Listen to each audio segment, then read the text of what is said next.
Halo rekan-rekan semuanya, terima kasih karena sudah berkunjung ke channel aku at Inside Belajar Rida. Jadi, pada sesi episode ini aku yang membagikan nih, apa sih insight yang aku dapatkan dari membaca buku.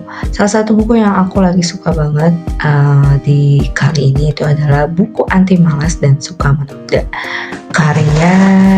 Bukunya tuh warna hijau dan ini tuh karya Choi Myung-gi gitu ya, teman-teman bisa cek aja nanti di online, terbitan dari BIP kelompok Gramedia. Bukunya tuh simple dan cukup praktikal gitu ya untuk teman-teman yang lagi ngerasa butuh insight gimana sih caranya untuk bisa mengatasi rasa malas gitu dan juga rasa terus ingin menunda gitu ya. Nah itu tuh kalau misalnya teman-teman ngerasa lagi ada problem di situ, buku ini tuh cocok banget buat jadi teman belajarnya teman-teman gitu ya. Nah di sini aku akan mengulas sedikit aja apa insight yang aku dapat dari buku ini. Kita lanjut aja ya. Nah di bagian pertama itu kita dielaborasi dulu nih. Sebenarnya apa sih gitu ya yang menjadi penyebab dan juga mungkin statement yang sering kita dengar, apakah itu fakta atau mitos gitu ya.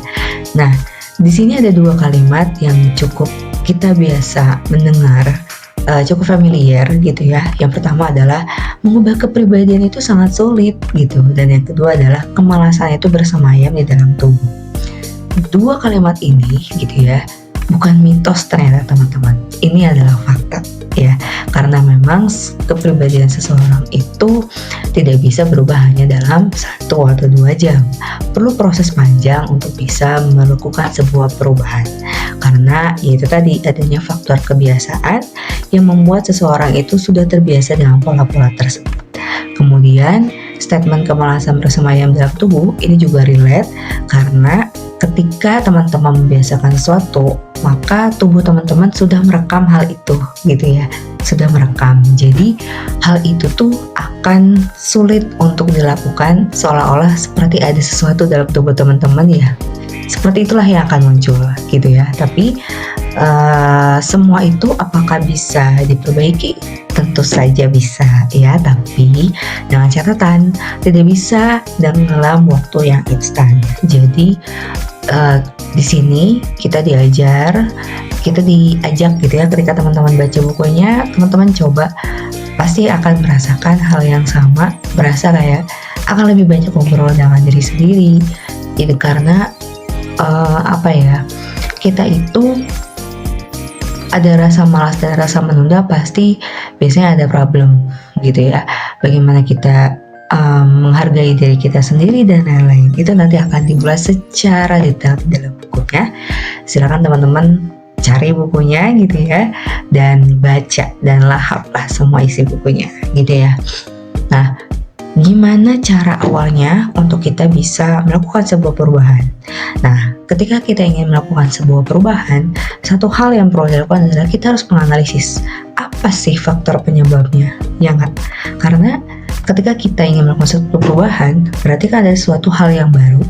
Nah, tapi sebelum melakukan hal yang baru, kita perlu cari tahu dulu sebenarnya apa sih yang melatar belakangi kita melakukan hal-hal tersebut yang dianggap itu adalah rasa malas gitu ya, dan suka menunda gitu. Jadi apa sih penyebab dari rasa malas dan suka menunda ini? Nah, ini yang harus teman-teman gali gitu ya. Teman-teman harus kayak buat daftar checklist apa sebenarnya yang melatar belakangi. Nah, di next slide aku akan membahas apa sih yang sekiranya gitu ya teman-teman perlu kenali, perlu analisis gitu ya dalam diri sendiri, sehingga nanti teman-teman bisa melakukan perubahan dengan lebih efektif. Nah, jadi yang pertama adalah kenali masalah emosional yang ada dalam diri. Jadi kenapa emosional ini yang pertama? Karena ini teman-teman, ketika emosi itu kan sebenarnya adalah sesuatu hal yang netral gitu ya. Emosi ada yang positif, ada yang negatif. Nah, itu tergantung bagaimana respon yang teman-teman keluarkan dari kejadian yang dialami, gitu ya. Apakah bisa merespon itu dengan sesuatu yang memberdayakan atau merespon dengan sesuatu yang tidak memberdayakan.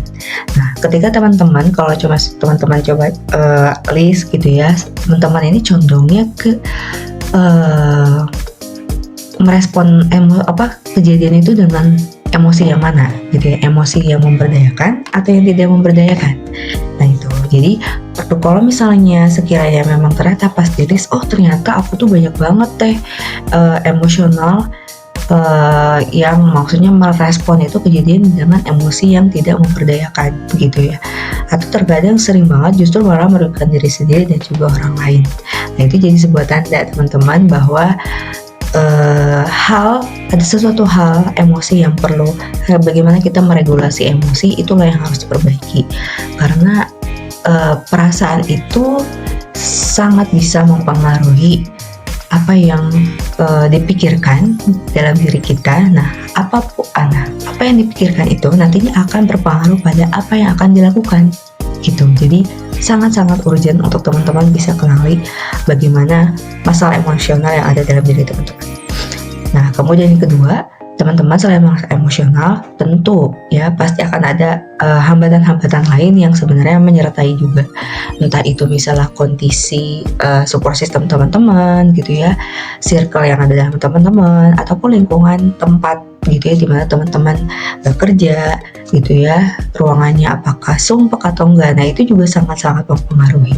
Jadi silahkan di list, karena setiap orang itu unik ya, mereka punya cara kerja yang efektif yang masing-masing gitu ya. Jadi sehingga teman-teman bisa coba analisis nih hambatan-hambatan apa di luar emosi yang bisa menurunkan gitu ya produktivitas teman-teman gitu. Nah itu coba di list dulu ya teman-teman ya. Nanti dari situ kita akan lanjut ke next insight. Oke? Sampai bertemu di video berikutnya.